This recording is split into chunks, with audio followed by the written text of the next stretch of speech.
Hey, so get this. Imagine waking up one morning in 1886 on the western frontier. Totally normal day, making breakfast, having no idea that in just a few months you'd be facing the deadliest winter anyone had ever seen. The kind of cold that could freeze you solid before you even realized what was happening. A cold so brutal that cattle would literally freeze standing up like statues in the snow. Oh, and if you're enjoying these stories, I'd really appreciate a like or subscribe. Super curious where you're all listening from. So, drop a comment with your location and what time it is there. Always blows my mind how people are falling asleep to this all over the world. Alright, find that cozy spot.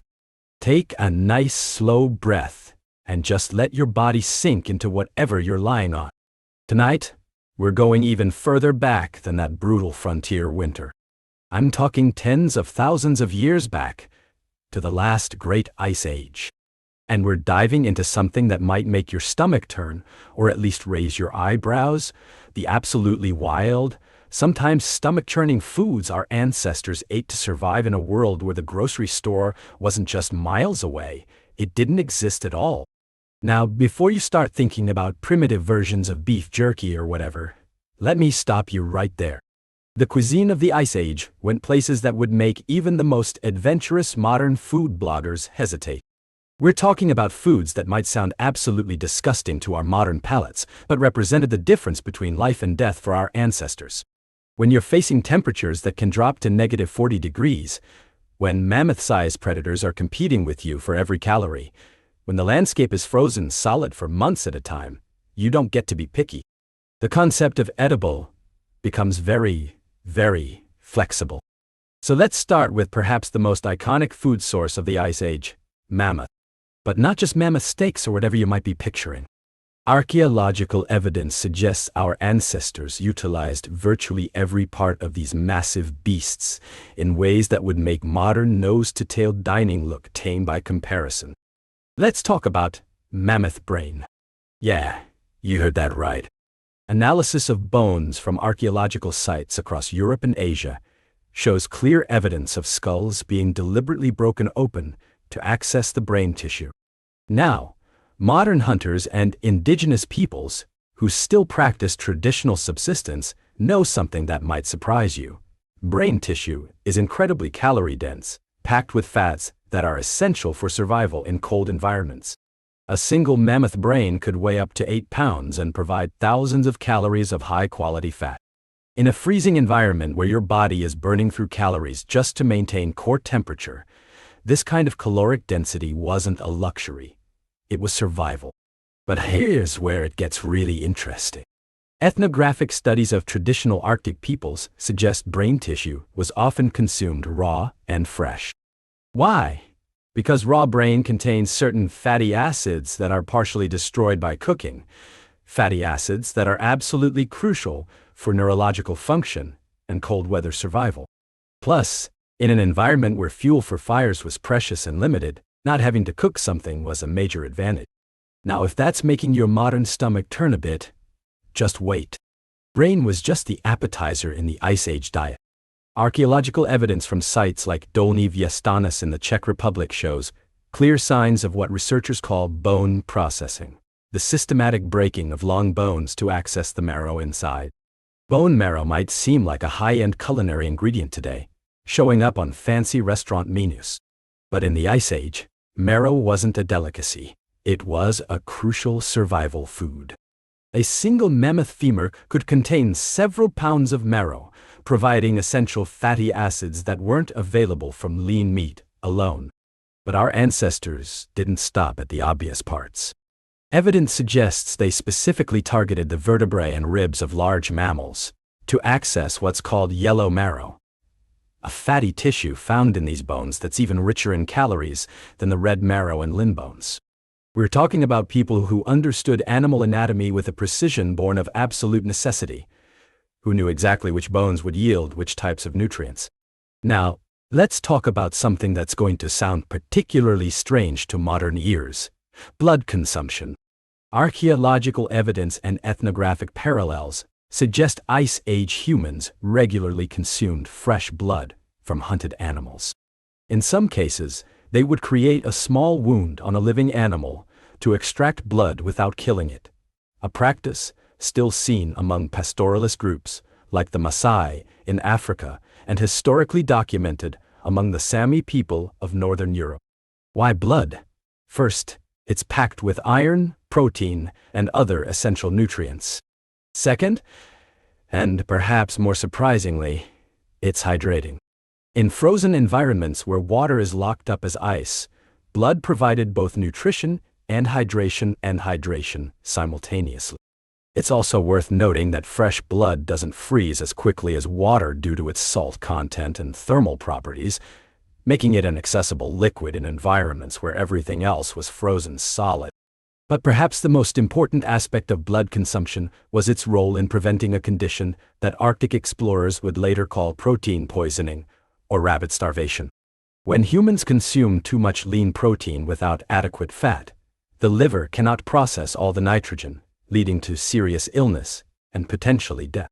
Blood, with its mixture of protein, minerals, and some lipids, helps balance an otherwise too lean diet, a crucial adaptation in environments where fat sources might be scarce during certain seasons. Let's move on to something that might sound even stranger: stomach contents. Archaeological evidence and ethnographic studies suggest Ice Age humans regularly consumed the partially digested stomach contents of herbivores like mammoths, bison, and reindeer. Before you recoil completely, consider the nutritional logic. Humans can't digest raw plant cellulose efficiently. We lack the specialized gut bacteria that allow herbivores to break down tough plant fibers. But when we consume plant matter that's already been partially processed in a herbivore's specialized digestive system, we can access nutrients that would otherwise be unavailable to us. The stomach contents of herbivores essentially represented pre-processed vegetable matter, already broken down by the animal's digestive enzymes and gut bacteria. In an environment where plant foods were scarce or seasonally unavailable, this represented a crucial source of vitamins, minerals, and carbohydrates that might otherwise have been completely inaccessible during winter months. Ethnographic accounts from traditional Arctic peoples described the stomach contents of reindeer and similar animals as being considered a delicacy, often mixed with blood and fat to create a kind of primitive energy paste. Modern nutritional analysis confirms these mixtures would have provided a balanced combination of proteins, fats, carbohydrates, and micronutrients essential for survival in extreme conditions. Now, let's talk about insects and grubs. Not something we typically associate with Ice Age environments, but archaeological evidence suggests they played a more significant role than you might imagine. During warmer seasons, insect populations would boom in certain areas, providing a concentrated, protein-rich food source that required minimal energy to collect compared to hunting large, dangerous mammals. Particularly prized would have been the larvae of various beetles and flies, many of which are high in both protein and fat, a rare combination in natural foods. Evidence from some archaeological sites shows what appear to be specialized tools for extracting insect larvae from logs or soil, suggesting this wasn't just opportunistic feeding, but a deliberate, planned subsistence strategy. The historical and ethnographic record from northern indigenous peoples documents the consumption of insect larvae, like the giant wood-boring beetles, as important seasonal foods. These larvae, which can reach the size of a human finger, provided concentrated nutrition during transitional seasons when other food sources might be unpredictable. But perhaps one of the strangest Ice Age food practices, from our modern perspective, involves what archaeologists delicately call secondary processing of human remains. Yes, I'm talking about cannibalism, a practice that archaeological evidence suggests occurred during particularly extreme survival situations in the Ice Age. Sites like Gough's Cave in England, dating to about 14,700 years ago during a cold snap near the end of the last Ice Age, show unmistakable evidence of human bones being processed in exactly the same way as animal bones, defleshed, broken for marrow, and in some cases even shaped into implements after the nutritional content was extracted. The evidence suggests this wasn't casual or commonplace behavior, but rather a last resort survival strategy during periods of extreme scarcity. The processing marks on these bones show precision and care, not frenzied hunger, suggesting this was a deliberate, culturally mediated response to starvation conditions rather than random violence. It's important to note that not all archaeological evidence of body processing indicates cannibalism. Many Ice Age cultures practiced complex funerary rituals that involved defleshing or other processing of remains for spiritual reasons. But in certain contexts, the evidence clearly points to nutritional use, a stark reminder of just how precarious survival was during the harshest periods of the Ice Age. Let's shift to something less macabre, but no less strange to modern tastes: lichen and bark consumption. When plant foods were scarce during winter months, Ice Age humans turned to sources that modern people would never consider edible.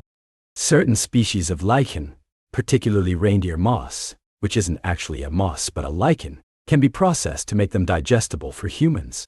The process typically involves treating them with ash or other alkaline substances to break down irritating compounds, then cooking them to further improve digestibility.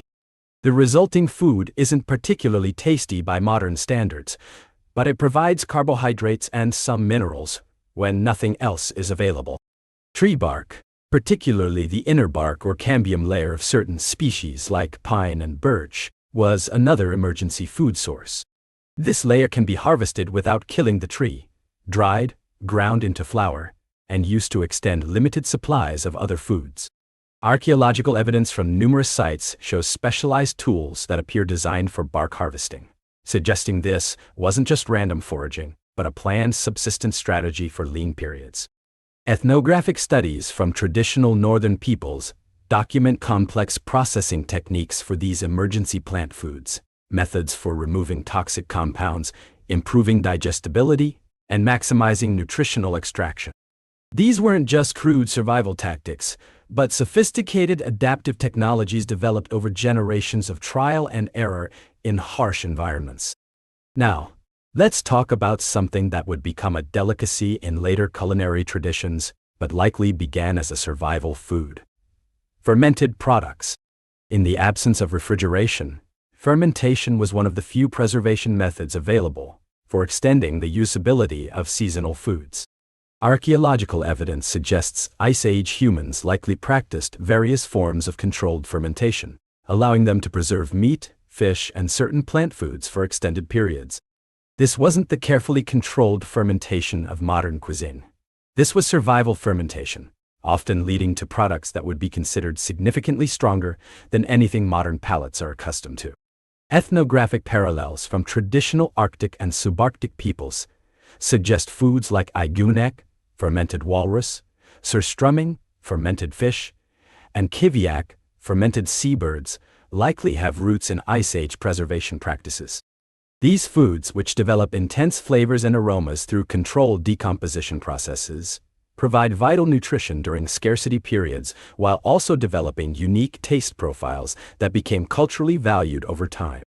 The nutritional logic behind these fermented foods is sound. The fermentation process preserves the caloric and protein content while actually increasing certain vitamins through microbial action. It also predigests certain compounds, making the nutrients more bioavailable, a crucial advantage in survival situations where maximizing nutritional extraction from limited food resources could mean the difference between life and death. What's particularly fascinating about these fermented foods is how they straddle the line between the merely unfamiliar and what modern food safety would consider dangerous. Traditional fermented foods from Arctic regions often develop ammonia-like compounds and other characteristics that would trigger immediate rejection by modern consumers conditioned to equate such traits with spoilage. Yet for people adapted to these flavors and raised in cultural traditions that valued them, these intense sensory experiences were not just tolerated, but actively appreciated. Let's move on to something that combines both unusual ingredients and strange preparation methods: blood soup and related preparations. Archaeological evidence suggests Ice Age humans developed sophisticated techniques for utilizing blood as a primary ingredient, rather than just a supplement. At sites across Europe and Asia, researchers have found what appear to be specialized cooking vessels, with interior surfaces modified to prevent coagulation during heating. Essentially primitive, non-stick technology, specifically designed for blood cookery. These vessels typically show evidence of having been used with controlled, low-temperature heating, consistent with the careful temperature management needed when cooking blood-based foods. Ethnographic parallels suggest preparations like blood pancakes, where fresh blood was mixed with small amounts of flour made from ground roots or inner bark, then cooked on hot stones to create a nutrient-dense food that could be carried during hunting or traveling. The combination provided complete protein along with carbohydrates and minerals, a primitive but nutritionally sound meal replacement for people on the move in challenging environments. Another fascinating category of Ice Age foods involves what might be called extracted essences, highly concentrated forms of nutrients obtained through labor-intensive processing of otherwise low-value materials. Archaeological evidence from several sites shows what appear to be specialized crushing and grinding tools used to process small bones, antlers, and similar materials into fine particles. Ethnographic parallels suggest these were likely used to create what modern nutritionists would recognize as calcium and mineral supplements, bone meal essentially, that could be added to other foods or consumed directly during periods when dietary diversity was limited. Similarly, evidence suggests techniques for extracting and concentrating fat from sources that modern people would consider marginal at best. Bones would be broken into small fragments and then boiled for extended periods to extract every possible bit of fat and collagen. The resulting liquid would be allowed to cool, with the fat rising to the top where it could be collected and preserved for future use. In environments where fat sources were scarce during certain seasons, this kind of intensive processing represented a crucial survival strategy. Modern nutritional science confirms that without adequate fat intake, humans quickly develop serious deficiencies even if protein is abundant. The so-called rabbit starvation mentioned earlier that has claimed the lives of inexperienced explorers and trappers, even in relatively recent history. Let's talk about another category of strange Ice Age foods: embryonic and fetal tissues. Archaeological evidence shows clear patterns of pregnant animals being specifically targeted during certain hunting activities, with careful extraction and special treatment of the fetal remains. From a purely nutritional perspective, this makes perfect sense. Embryonic tissues are extraordinarily rich in specific nutrients essential for development, certain fatty acids, vitamins, and growth factors that are concentrated in these tissues at levels not found in adult specimens. In an environment where micronutrient deficiencies could compromise survival, these concentrated sources would have been highly valued. Ethnographic evidence from traditional hunting peoples documents special preparation methods for these tissues, often involving minimal cooking or raw consumption to preserve heat-sensitive nutrients. The tissues were frequently reserved for specific community members, pregnant women, young children, elderly individuals, whose nutritional needs were greatest, or whose survival was considered particularly important for group continuity. This targeted distribution wasn't just practical nutrition, but represented sophisticated understanding of varying nutritional needs within the community, what modern nutritionists would recognize as personalized dietary planning based on life stage and physiological condition. Far from being random or merely opportunistic, these were carefully developed systems for maximizing collective survival through optimal resource allocation. Now, let's dive into a truly strange category of Ice Age foods: glandular tissues and organs that modern Western cuisine typically discards entirely. Archaeological evidence shows that certain glands, thyroid, adrenal, pituitary, were carefully extracted and specially prepared rather than being discarded with other less valued offal. Modern nutritional science offers a potential explanation for this seemingly odd preference. These glandular tissues contain concentrated hormones and unique bioactive compounds not found in muscle meat or even in more commonly consumed organs like liver or kidney. In an environment where certain micronutrients were seasonally scarce, these tissues could provide essential hormonal precursors and signaling molecules that supported overall health. Ethnographic parallels from traditional hunting cultures document specific practices surrounding these special tissues, particular preparation methods, specific recipients within the community, sometimes ritual elements associated with their consumption. These weren't just food, they were recognized as having almost medicinal properties, supporting health in ways that other foods could not. What's particularly fascinating about these practices is how they anticipate modern nutritional science's growing understanding of bioactive compounds in foods. The Ice Age hunters selecting these tissues had no concept of hormones or micronutrients as we understand them, yet through generations of observation and experience, they developed dietary practices that effectively addressed subtle nutritional needs modern science has only recently begun to fully comprehend. Let's talk about another strange category of Ice Age foods, items that required extensive detoxification before they could be safely consumed.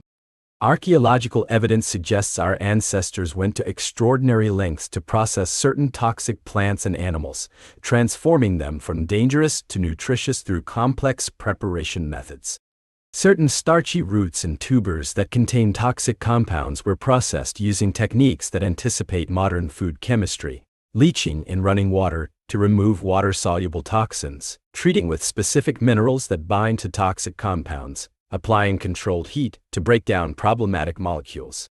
These weren't random attempts but systematic processing protocols, developed through generations of careful observation and knowledge transmission. Similarly, certain animal tissues that contain toxic compounds, like polar bear liver with its dangerous levels of vitamin A, or certain fish species with seasonal toxicity, were processed using methods that selectively removed or neutralized the dangerous components while preserving the nutritional value. These techniques required intimate knowledge of both the toxic principles involved and the processing methods that could render them safe. What's most impressive about these detoxification techniques is that they were developed without any understanding of the specific chemicals involved. Through careful observation of cause and effect, trial and error, sometimes undoubtedly with tragic consequences, and meticulous knowledge transmission across generations, Ice Age humans effectively developed practical toxicology protocols that allowed them to safely utilize resources that would otherwise have been dangerous or fatal. Now, let's explore another strange aspect of Ice Age cuisine: geophagic practices, or the deliberate consumption of certain soils and clay minerals. Archaeological evidence from multiple sites shows what appear to be specialized tools and containers used for processing and storing specific soil types, along with evidence of regular consumption of these materials. Modern science offers several explanations for this seemingly odd dietary practice. Certain clay minerals can bind to toxic compounds in other foods, effectively serving as primitive detoxification agents. These same minerals can provide trace elements not readily available from other food sources. And in some cases, clay consumption can help address specific digestive issues like diarrhea, a potentially life-threatening condition in environments without modern medical care. Ethnographic studies document similar practices among traditional peoples worldwide, with specific soil types being carefully selected, sometimes traded over long distances, and prepared in particular ways before consumption. These weren't cases of desperate hunger driving people to eat dirt. These were sophisticated nutritional strategies that addressed specific physiological needs. What's particularly interesting about these geophagic practices is how they cross the boundary between food and medicine, a distinction that would have been largely meaningless to Ice Age humans. These consumed materials weren't primarily caloric sources but served other physiological functions, addressing needs that purely food resources couldn't satisfy in certain environments or seasons. Let's shift to another category of strange Ice Age foods, what might be called extreme animal parts that modern Western cuisine typically discards entirely. Archaeological evidence shows careful extraction and special treatment of tissues like eyeballs, reproductive organs, pancreas, and similarly specialized body parts that most modern consumers would never consider eating. From a nutritional perspective, this makes perfect sense. These tissues often contain concentrated micronutrients not readily available elsewhere. Fish eyes, for example, contain extraordinary levels of vitamin A and omega-3 fatty acids. Reproductive organs contain unique hormone precursors and signaling molecules. The pancreas provides digestive enzymes that can aid in processing other foods. Ethnographic evidence from traditional hunting cultures documents specific preparation methods for these special tissues, particular cooking techniques, specific recipients within the community, sometimes ritual elements associated with their consumption. These weren't just random parts being eaten out of desperate hunger. They were specifically valued components of a sophisticated nutritional system. What's most impressive about these practices is the observational science behind them. Without microscopes, chemical analysis, or any modern understanding of nutrition, Ice Age humans effectively identified which obscure animal parts contained essential nutrients, developed techniques for making them palatable and digestible, and created cultural systems ensuring these valuable resources were appropriately utilized within the community. Now, let's explore something truly strange by modern standards: medicinal cannibalism, or the consumption of specific human tissues for perceived health benefits. Archaeological evidence suggests certain human tissues, particularly bone powder and fat, were sometimes consumed not as primary nutrition, but as medicine for specific conditions. Before modern listeners recoil entirely, it's worth noting that this practice continued well into the historical period in Europe. As recently as the 18th century, human skull powder was prescribed by physicians for certain ailments, and human fat was considered a valuable medicinal substance. These weren't primitive superstitions but represented the medical understanding of their time. The Ice Age evidence suggests similar practices, with certain human tissues being processed in ways inconsistent with either nutritional use or standard funerary practices. These appear to have been targeted, specific uses rather than general consumption, medicinal rather than nutritional in primary purpose. Modern science offers some potential rationales for these practices. Bone contains minerals and growth factors that can support healing.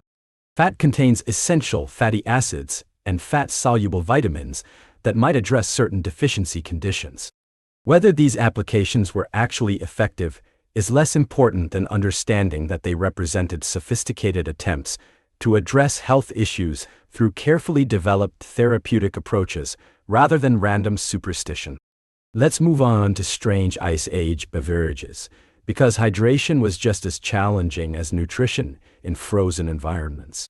Archaeological evidence suggests our ancestors developed sophisticated techniques for creating liquid refreshment when water was locked up as ice for months at a time. One approach involved creating blood beverages, mixtures of fresh blood with other ingredients designed to be both hydrating and nutritious. Unlike pure blood, which coagulates quickly, these beverages used various additions, certain plant compounds, specific minerals, sometimes fermentation, to maintain a liquid state while providing essential nutrients. Another approach involved bone broth, not the trendy modern version, but a survival necessity. Evidence suggests Ice Age humans would break bones into small fragments to maximize surface area, then simmer them for extended periods to extract every possible nutrient. The resulting liquid would provide hydration along with gelatin, minerals, and trace amounts of fat, a crucial combination in environments where pure water was often unavailable. Perhaps strangest to modern tastes would have been what ethnographic sources call fermented liquid foods, beverage created through controlled decomposition processes that produced liquid from solid tissues. These weren't primarily alcoholic fermentations, though some likely developed alcohol content, but rather transformations that created safe, stable liquids from solid animal and plant materials. The sophisticated understanding of liquid preservation in the absence of sealed containers is particularly impressive.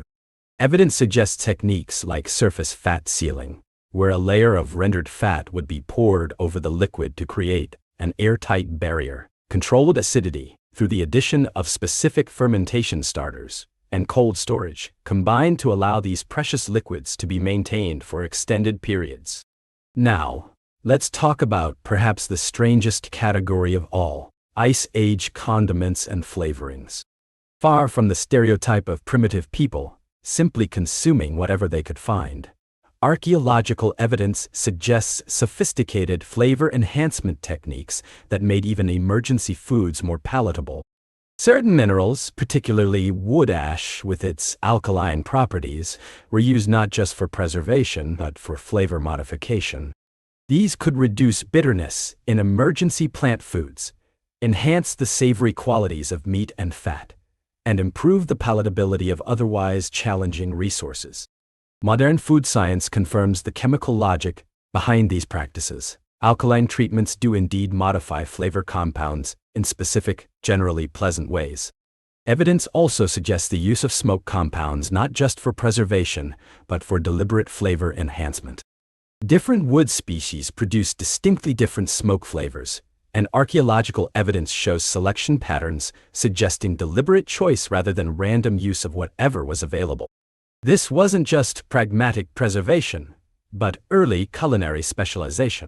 Perhaps most sophisticated were the apparent uses of fermented flavor enhancers, primitive versions of modern fish sauce, soy sauce, and similar umami-rich condiments. Archaeological evidence suggests controlled fermentation of specific tissues to create concentrated flavor additives that could make otherwise bland emergency foods more appealing and potentially more nutritious through pre-digestion of certain compounds. The psychological importance of these flavor enhancements shouldn't be underestimated. In extreme survival conditions, food acceptance and willingness to consume available nutrients can become as important as the nutrients themselves. By developing techniques to make emergency foods more palatable, Ice Age humans created not just physical but psychological survival tools. Let's explore another strange category: Ice Age stimulants and psychoactives. Archaeological evidence suggests our ancestors actively sought out and utilized various plant compounds with stimulant, analgesic, or psychoactive properties, not primarily as recreation, but as practical survival tools in extreme environments. Certain plant alkaloids with stimulant properties would have provided crucial energy boosts during extended hunting expeditions or other physically demanding activities. Others with pain-relieving properties would have addressed the chronic discomfort of life in cold environments: joint pain, muscle aches, injuries that couldn't receive modern medical care. Evidence from some archaeological sites suggests what appear to be specialized preparation areas for these botanical materials, with grinding tools showing residues of various alkaloid-containing plants. These weren't random usage, but systematic processing protocols designed to extract and concentrate specific compounds. The cultural systems surrounding these substances likely included sophisticated understanding of appropriate dosage, specific applications, contraindications, and other aspects of what modern medicine would recognize as pharmacology. Far from being primitive drug use, these represented early pharmacological science developed through careful observation and knowledge transmission across generations. Now let's talk about strange Ice Age preservation methods that created foods that would be almost unrecognizable to modern consumers. Archaeological evidence suggests techniques that transformed fresh foods into forms that could last through the lean seasons, methods that went far beyond simple drying or smoking. One approach involved what might be called controlled decomposition, allowing specific bacterial and fungal processes to transform fresh tissues into preserved forms through carefully managed putrefaction. Unlike random spoilage, these were precisely controlled processes using specific environmental conditions, starter cultures, in the form of previously fermented materials, and careful monitoring. Another technique involved what modern food science would call enzyme pre-digestion, using the natural enzymes present in certain tissues to partially break down the food before preservation. This might involve allowing fish to partially autolyze before drying, or maintaining specific temperature ranges that activated enzyme activity without allowing dangerous decomposition. Perhaps strangest to modern sensibilities would be the techniques involving digestive organs and their contents.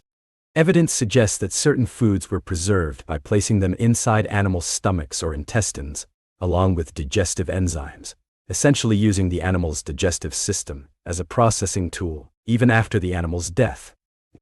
The resulting foods would develop unique flavors and textures while becoming more bioavailable nutritionally.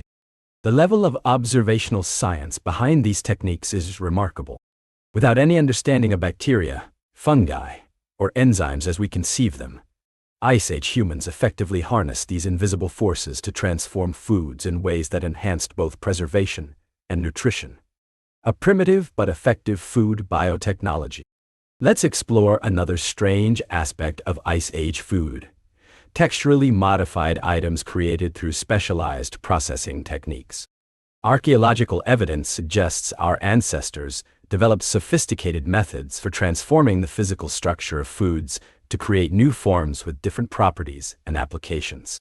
One approach involved pounding and grinding tissues to break down tough fibers, creating what ethnographic sources sometimes call pemmican-like substances, concentrated mixtures of protein and fat that could be stored for extended periods and consumed without further preparation. These weren't just emergency rations, but sophisticated energy foods designed for specific applications like long hunting expeditions or seasonal migrations. Another technique involved freeze-drying, utilizing the natural cold and dry conditions of winter to remove moisture from foods while preserving their nutritional content. Evidence suggests specialized drying racks and preparation areas designed to maximize airflow while protecting the drying materials from scavengers and contamination. Perhaps strangest to modern consumers would be the apparent techniques for creating what might be called food leathers: thin, flexible sheets made from various animal and plant materials through careful processing. These provided compact, stable forms that could be stored for extended periods and reconstituted when needed, essentially serving as primitive versions of modern dehydrated camping foods. The engineering behind these processing techniques reveals sophisticated understanding of food structure and preservation principles. Without modern food science terminology, Ice Age humans effectively manipulated protein denaturation, fat oxidation, moisture activity, and other complex factors to create stable, nutritious food forms that could carry them through scarcity periods. Now let's explore some of the strangest Ice Age fusion foods, combinations that might seem bizarre to modern tastes, but represented sophisticated nutritional engineering. Archaeological evidence suggests deliberate mixing of seemingly incompatible ingredients to create functional foods with specific properties and applications. One category involved what might be called travel rations: compact, stable, high-energy mixtures designed for consumption during hunting expeditions or seasonal migrations. Evidence suggests combinations of rendered fat, dried meat powder, crushed berries, and sometimes ground bone or mineral additions, creating primitive energy bars that provided balanced nutrition in highly portable form. Another category involved what ethnographic sources sometimes call nursing foods: specialized mixtures designed for young children during weaning or when maternal milk was insufficient. Archaeological evidence suggests careful processing to create digestible, nutrient-dense preparations from combinations of animal and plant materials that would support development during crucial growth periods. Perhaps strangest to modern sensibilities would be the apparent medicinal foods, combinations designed to address specific health conditions rather than provide basic nutrition. Evidence suggests mixtures of certain organ meats, specific plant materials, and sometimes mineral additions, created to address particular symptoms or support recovery from specific conditions. The nutritional logic behind these combinations reveals sophisticated understanding of complementary properties, how certain components enhance the availability or function of others, how specific combinations address particular physiological needs, how properly balanced mixtures support health in ways that individual components cannot. This wasn't random mixing, but Systematic nutritional engineering. Let's talk about another strange aspect of Ice Age cuisine. Ceremonial and ritual foods that were consumed not primarily for nutrition, but for social, spiritual, or psychological purposes. Archaeological evidence suggests special preparations consumed during specific occasions or by particular community members under certain circumstances. Evidence from several sites shows what appear to be specialized preparation areas used only occasionally, with unique tool assemblages and residues suggesting foods unlike those of everyday consumption. These areas often show distinctive spatial arrangements and associations with apparent ceremonial objects, suggesting integrated ritual practices rather than merely practical food preparation. Ethnographic parallels suggest these might have included first hunt ceremonies, where young hunters consumed specific parts of their first kill prepared in particular ways. Initiation foods consumed during transition rituals. Seasonal celebration foods marking important calendar events. And various other specialized consumables tied to specific social or spiritual practices. The psychological importance of these ceremonial foods shouldn't be underestimated. In environments of scarcity and hardship, these special consumption events would have provided crucial psychological anchors, anticipated occasions that created meaning and structure, reinforced group identity, and maintained cultural continuity across generations facing constant survival challenges. Now, let's explore something truly strange. Ice Age living foods that were maintained in viable form, rather than immediately consumed or conventionally preserved. Archaeological evidence suggests techniques for keeping certain foods alive until needed, methods that maximize freshness and nutritional value in environments without refrigeration or other modern preservation technologies. One approach involved keeping smaller animals alive but immobilized. Evidence suggests specialized containment structures that would restrict movement while maintaining life functions. These weren't cruel practices but practical preservation methods in environments where food might otherwise spoil rapidly or where fresh nutrition was crucially important during certain seasons. Another technique involved maintaining plant foods in living but dormant states, burying root vegetables in specific soil conditions that prevented growth without causing decomposition, or keeping certain plants in semi-dormant states through controlled light and temperature exposure. These approaches effectively created living refrigeration, maintaining freshness without modern technology.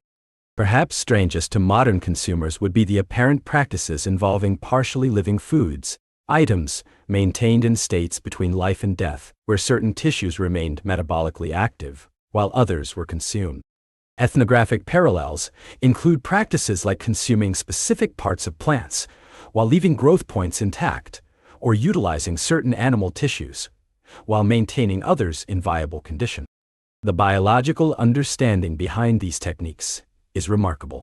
Without modern terminology for concepts like cellular metabolism or dormancy triggers, Ice Age humans effectively manipulated complex biological systems to maintain food resources in optimal states for extended periods. Primitive, but effective biotechnology. Let's discuss another strange category: Ice Age probiotics and beneficial microorganisms deliberately cultivated and consumed long before modern understanding of gut health. Archaeological evidence suggests sophisticated techniques for maintaining and propagating specific microbial cultures that provided both preservation benefits and health effects. Evidence from several sites shows what appear to be specialized cultivation vessels used to maintain starter cultures, containers with distinctive residues, and use patterns suggesting they held valuable microbial communities, passed down and maintained over long periods. These weren't random spoilage but carefully nurtured specific cultures with known properties and applications. Ethnographic parallels suggest these might have included primitive versions of modern fermented dairy, though using milk from wild animals rather than domesticated species, controlled fungal cultures similar to modern koji or tempeh, and various bacterial fermentations that created both preservation effects and potential health benefits. What's particularly impressive is the apparent understanding of how to propagate these cultures across generations. Techniques for maintaining viable starter portions, methods for rejuvenating cultures that had become weak, approaches for adapting cultures to different base materials as seasonal resources changed. This wasn't accidental but systematic microbial husbandry. The health implications of these practices are significant. Modern research increasingly confirms that diverse gut microbiota support overall health, immune function, and even mental well-being. By maintaining diverse fermentation practices, Ice Age humans were effectively supporting their microbiomes long before science understood the concept. Another example of practical observation anticipating modern nutritional understanding. Now, let's explore something truly strange by modern standards: Ice Age food, aesthetics, and the apparent evidence for presentation and sensory enhancement, even in survival contexts. Archaeological evidence suggests attention to visual, textural, and aromatic aspects of food that went beyond mere nutritional necessity. Evidence from several sites shows what appear to be specialized serving implements, containers, and tools used not for preparation or storage, but specifically for consumption. These often show decorative elements and refinements unnecessary for purely functional use, suggesting attention to the experience of eating beyond mere sustenance. Similarly, certain processing tools show patterns of use suggesting attention to visual uniformity and textural consistency, qualities unnecessary for nutrition but important for sensory experience. These weren't just random variations but appear to be deliberate efforts to create specific aesthetic qualities in prepared foods. Ethnographic parallels suggest these practices might have included specific presentation methods for honorific portions given to respected community members, deliberate color enhancement using plant pigments or processing techniques, aromatic additions that contributed scent dimensions to meals, and textural modifications creating specific mouthfeel experiences. The psychological importance of these aesthetic dimensions shouldn't be underestimated. In environments of scarcity and hardship, attention to sensory pleasure and the creation of beauty within limitations would have provided crucial psychological nourishment alongside physical sustenance, another dimension of the sophisticated survival strategies that carried our species through the Ice Age. Let's talk about another strange aspect of Ice Age cuisine: the apparent practice of deliberate taste modification and flavor pairing. Archaeological evidence suggests sophisticated understanding of how certain processing techniques and combinations could transform the sensory experience of foods, creating palatability from initially challenging material. Evidence from several sites shows patterns of specific plant materials being processed alongside animal tissues in ways suggesting deliberate flavor pairing, rather than mere coincidental processing. These weren't random combinations but appear to be systematic approaches to enhancing the sensory qualities of available foods.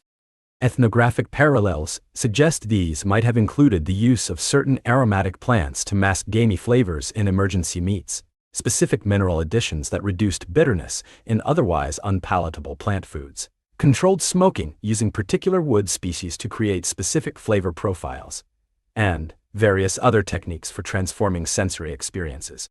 What's particularly impressive is the apparent understanding of how processing sequences affected final flavors, how the order of operations, timing of additions, and specific preparation methods could dramatically alter the sensory outcome, even when working with identical starting materials. This wasn't accidental, but represented sophisticated culinary technology.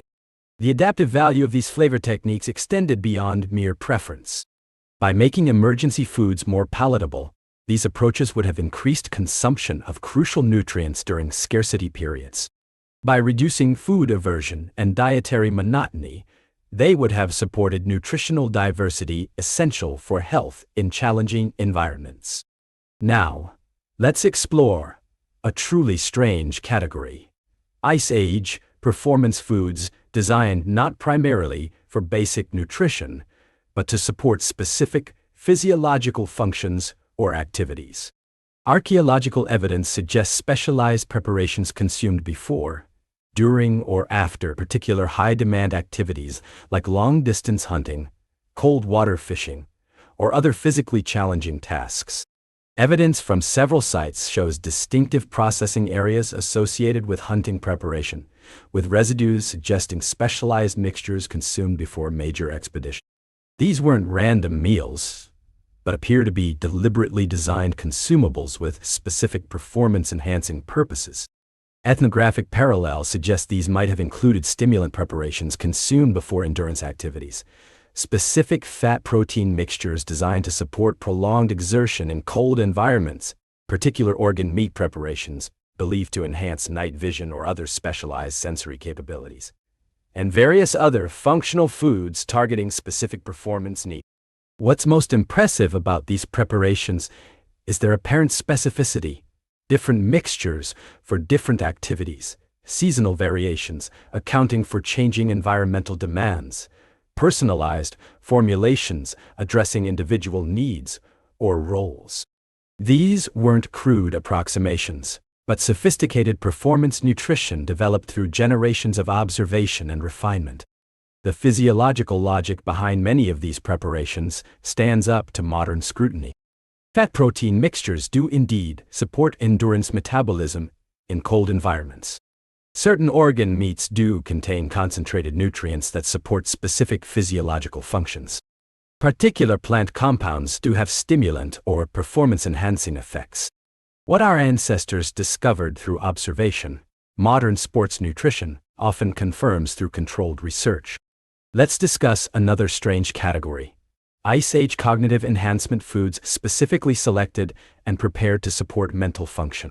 Archaeological evidence suggests deliberate consumption of certain materials believed to enhance memory, alertness, decision-making, and other cognitive capabilities, crucial for survival in challenging environments. Evidence from several sites shows specialized preparation of specific brain tissues, particular fat types, certain plant materials with known cognitive effects, and various combinations thereof. These weren't random consumption, but appear to be systematic cognitive nutrition practices maintained across generations. Ethnographic parallels suggest these might have included consuming specific fatty acids found in brain tissues to support neural function, particular plant compounds with mild stimulant or cognitive-enhancing properties, certain organ meats rich in nutrients known to support mental processes, and various combinations designed to enhance specific cognitive capability. Modern neuroscience offers potential explanations for the effectiveness of some of these practices. The brain is largely composed of fat, with specific fatty acids playing crucial roles in neural function. Certain traditional cognitive enhancement foods do indeed contain compounds now recognized as supporting various aspects of brain health and performance. What our ancestors discovered through observation, contemporary research sometimes confirms through controlled studies. The adaptive value of these cognitive practices would have been significant. In environments where split-second decisions could mean the difference between successful hunting and starvation, or between detecting environmental dangers and succumbing to them, even modest cognitive enhancement would provide meaningful survival advantages over time. Now, let's explore perhaps the strangest category of all: Ice Age emergency transformation foods, items consumed not for regular nutrition, but as last resort survival measures during extreme scarcity or crisis conditions. Archaeological evidence suggests knowledge of specific materials that could provide short-term survival nutrition, despite being normally considered inedible or minimally nutritious. Evidence from several sites shows what appear to be crisis processing areas, locations showing patterns of use inconsistent with normal food preparation, with tools and residues suggesting processing of materials not typically consumed. These weren't random desperate consumption, but systematic approaches to extreme scarcity. Ethnographic parallels suggest these might have included processing normally toxic plants using elaborate detoxification protocols, extracting minimal nutrition from materials like bone, antler, or hide normally used for tools or clothing, consuming life stages of organisms normally avoided, like insect pupae or plant seed casings, and various other extreme measures represent. What's most impressive about these practices is their apparent methodical nature, even in crisis conditions. These weren't random, desperate attempts, but organized approaches based on preserved knowledge of last resort options information potentially maintained for generations without being regularly used, preserved specifically for extreme situations. The psychological preparation represented by this knowledge is as impressive as the technical aspects. By maintaining awareness of these emergency options, Ice Age communities would have gained not just practical survival tools, but psychological resilience, confidence that even in worst-case scenarios, options existed beyond simple surrender to starvation. Let's talk about something else strange about Ice Age cuisine: the evidence for sequential harvesting and multi-stage processing that created different food products from the same original source over extended time periods. Archaeological evidence suggests sophisticated understanding of how resources could be progressively utilized as they transformed through natural decomposition and environmental exposure.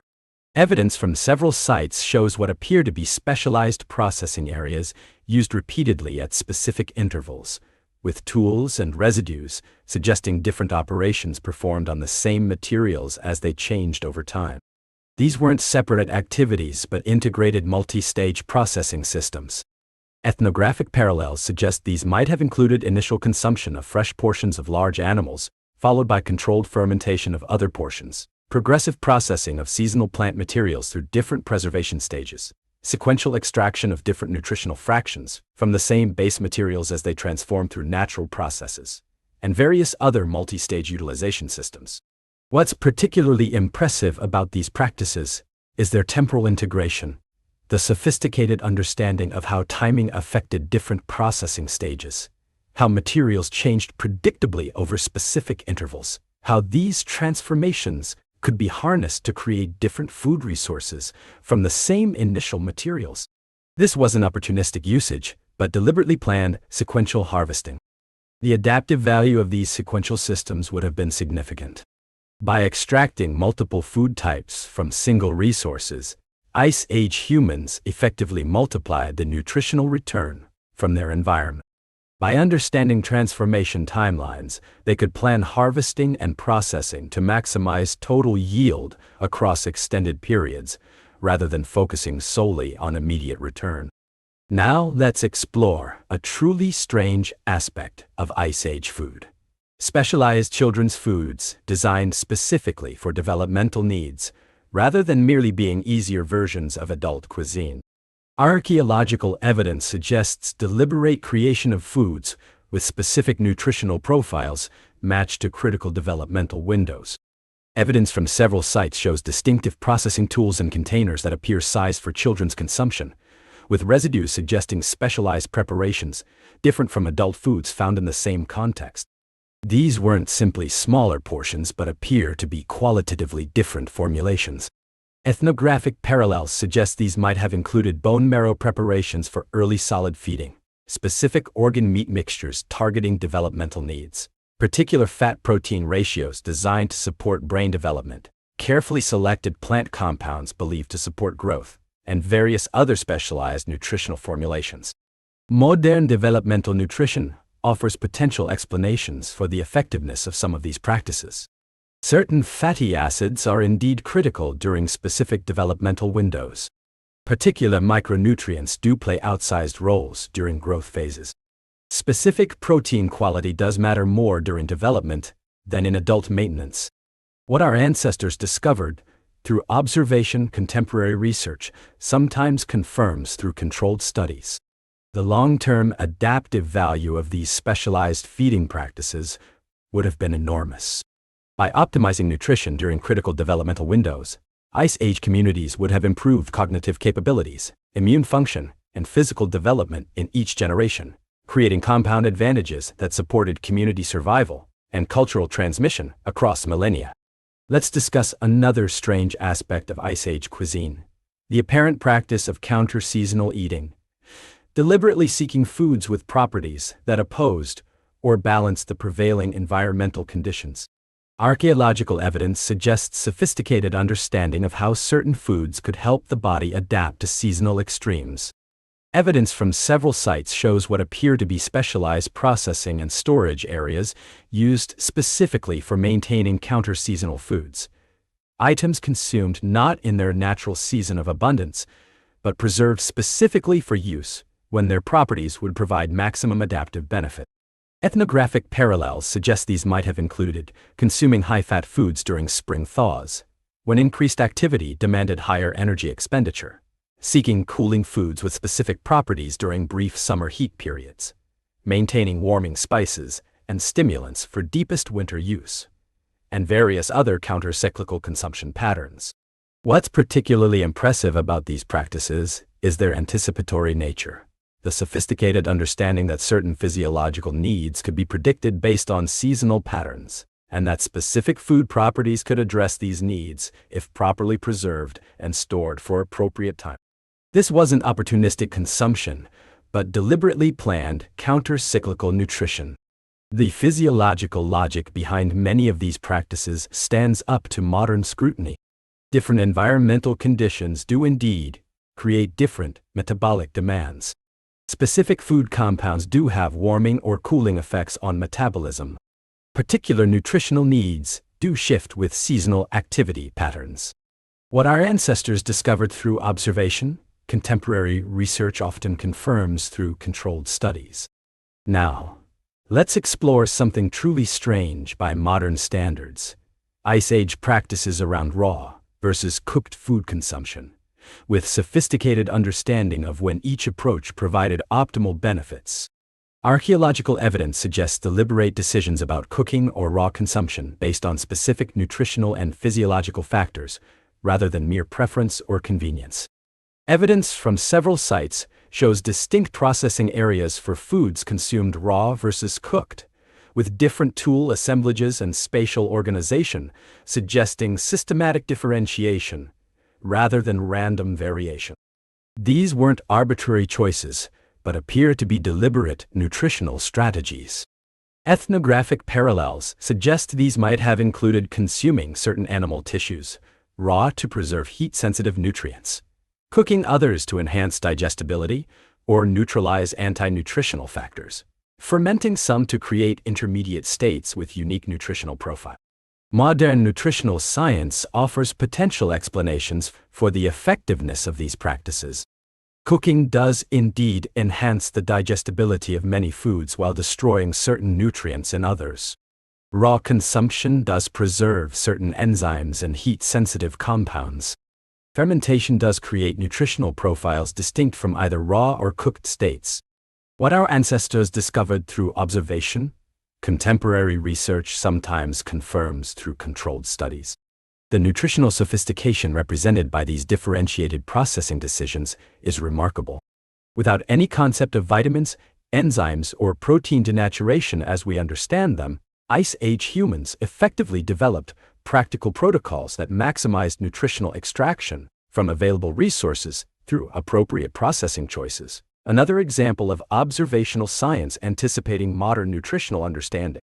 Let's talk about another strange aspect of Ice Age nutrition: the apparent practice of deliberate body composition management through seasonal dietary manipulation.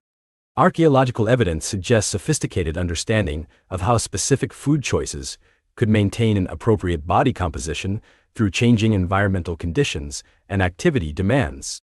Evidence from several sites shows seasonal variations in food processing and consumption patterns that appear designed to support different body composition goals at different times of year. These weren't random seasonal changes but seem to represent deliberate nutritional strategies aligned with changing environmental demands. Ethnographic parallels suggest these might have included deliberate fattening periods before winter, when additional energy reserves provided survival advantages, strategic lean periods in early spring that might enhance metabolic efficiency and hormonal sensitivity, specific dietary protocols believed to enhance cold or heat tolerance as seasons changed, and various other body composition management strategies. Modern physiology offers potential explanations for the effectiveness of some of these practices. Seasonal body composition changes do indeed provide adaptive advantages in extreme environments. Specific dietary patterns do influence cold and heat tolerance. Brief periods of caloric restriction followed by refeeding do appear to enhance metabolic flexibility.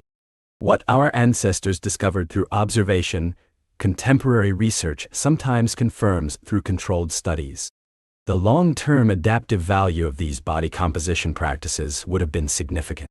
By synchronizing physiological state with environmental demands, Ice Age humans would have optimized survival capacity through changing seasons, conserving energy when appropriate, maintaining thermogenic capacity when needed, supporting activity demands during crucial hunting or gathering periods. Now let's explore a truly strange category: Ice Age suspicious foods. Items consumed not because they were preferred or even particularly nutritious, but because they provided early warning systems for environmental threat. Archaeological evidence suggests deliberate consumption of certain materials, specifically for their indicator properties, rather than their nutritional value. Evidence from several sites shows specialized processing of materials with minimal nutritional content but known sensitivity to environmental toxins, pathogens, or other threats. These weren't random consumption but appear to be systematic monitoring systems incorporated into dietary practices. Ethnographic parallels suggest these might have included consuming certain plants known to change flavor in the presence of specific environmental toxins, regularly testing potentially contaminated water sources with sentinel consumption before group usage, monitoring subtle changes in the taste of certain animal tissues that might indicate emerging disease threats, and various other biological monitoring systems. The survival value of these practices would have been enormous.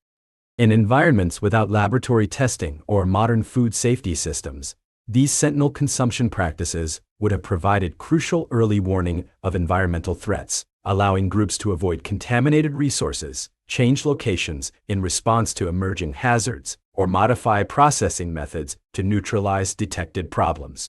What's most impressive about these practices is their integration of risk management into daily consumption patterns. Rather than treating safety monitoring as a separate activity, these approaches embedded crucial testing functions within normal dietary behaviors, creating redundant, continuous monitoring systems that enhanced group survival chances through early threat detection. Let's discuss another strange aspect of Ice Age cuisine: the apparent practice of medicinal layering, creating meals with multiple therapeutic components believed to work in complementary ways. Archaeological evidence suggests sophisticated understanding of how certain food combinations could address specific health conditions more effectively than individual components alone. Evidence from several sites shows distinctive processing areas associated with apparent therapeutic preparation, with tool assemblages and residues suggesting complex multi-component mixtures rather than simple single-ingredient preparations. These weren't random combinations but appear to be systematic therapeutic formulations. Ethnographic parallels suggest these might have included combining certain anti-inflammatory animal tissues with plant compounds that enhance their absorption, pairing specific fever-reducing substances with others that supported immune function, creating multi-stage digestive remedies that addressed different aspects of gastrointestinal distress, and various other therapeutic food combinations. Modern pharmacology offers potential explanations for the effectiveness of some of these practices. Certain compounds do indeed enhance the bioavailability of others. Multiple therapeutic pathways often provide more effective relief than single-mechanism approaches. Appropriate supporting compounds can reduce side effects of primary therapeutic agents. What our ancestors discovered through observation, contemporary research sometimes confirms through controlled studies. The medical sophistication represented by these layered approaches is remarkable. Without any concept of pharmacokinetics, synergistic effects, or absorption modifiers as we understand them, Ice Age humans effectively developed combination therapies that addressed complex health challenges.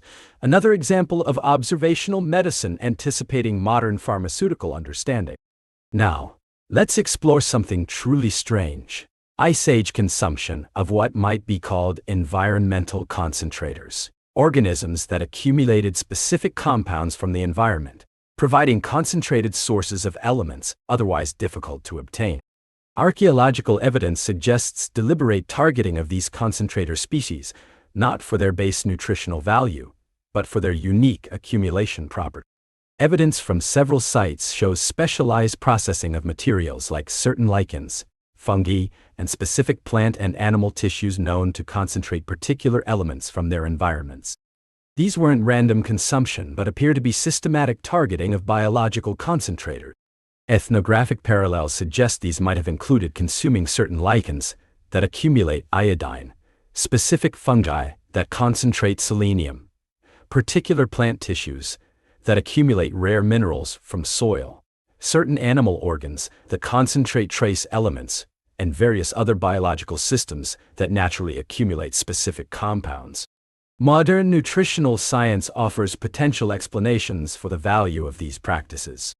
Certain environments do indeed create specific micronutrient challenges that can be addressed through consuming appropriate concentrator species. Particular trace elements are essential in tiny amounts yet difficult to obtain from most food sources. Biological accumulation does create concentrated sources of compounds otherwise distributed at insignificant levels in the environment. What our ancestors discovered through observation, contemporary research sometimes confirms through controlled studies. The nutritional sophistication represented by these targeting practices is remarkable. Without any concept of trace minerals, biological accumulation, or micronutrient requirements as we understand them, Ice Age humans effectively identified and utilized natural concentration systems to address specific nutritional challenges. Another example of observational science anticipating modern nutritional understanding. Let's talk about a final strange category of Ice Age foods, items consumed not primarily for their inherent properties, but because of their relationships with more valuable resources. Archaeological evidence suggests sophisticated ecological understanding of how certain seemingly low-value foods supported or indicated the presence of more crucial resources. Evidence from several sites shows systematic harvesting and processing of materials with minimal direct nutritional value but known ecological relationships to high-value resources. These weren't random consumption but appeared to be deliberate ecosystem management practices embedded within dietary patterns.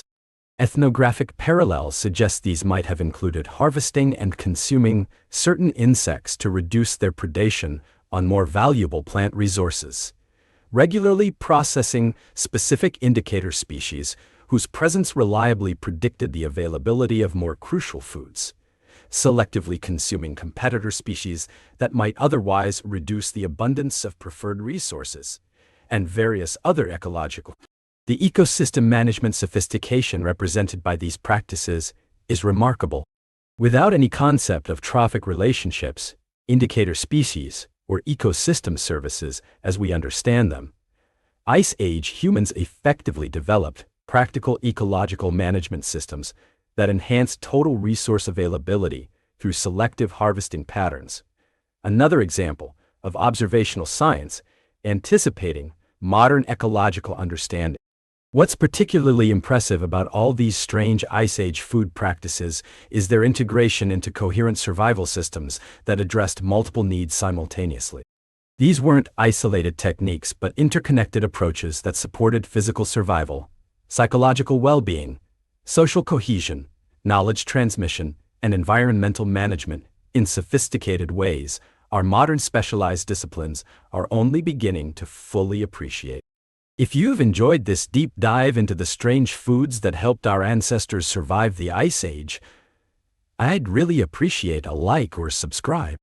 Let me know in the comments what aspect of primitive food practices you found most fascinating or most disgusting. And as always, I'm curious where you're listening from and what time it is there. Next week, we'll explore another extreme survival situation from history. The remarkable story of the Polynesian navigators who crossed thousands of miles of open ocean with nothing but the stars, winds, and currents as their guide. Until then, maybe appreciate your modern diet a little more. And remember, human ingenuity has overcome challenges far greater than whatever you're facing today. For those of you who use these videos to fall asleep, I'm going to continue for a few more minutes with some quieter reflections on how these ancient food practices might connect to modern understanding. Just close your eyes and let your mind follow along as we consider what these strange Ice Age foods might tell us about human adaptability and the deep wisdom sometimes embedded in traditional practices. What strikes modern nutritionists about many of these ancient food practices is how they often anticipated scientific understandings that would only be formally discovered millennia later. The emphasis on organ meats that we now know contain concentrated micronutrients. The preservation of raw components that we now understand contain heat-sensitive vitamins. The fermentation practices that we now recognize support gut microbiome health. These weren't random discoveries, but the results of countless generations of careful observation, pattern recognition, and knowledge transmission.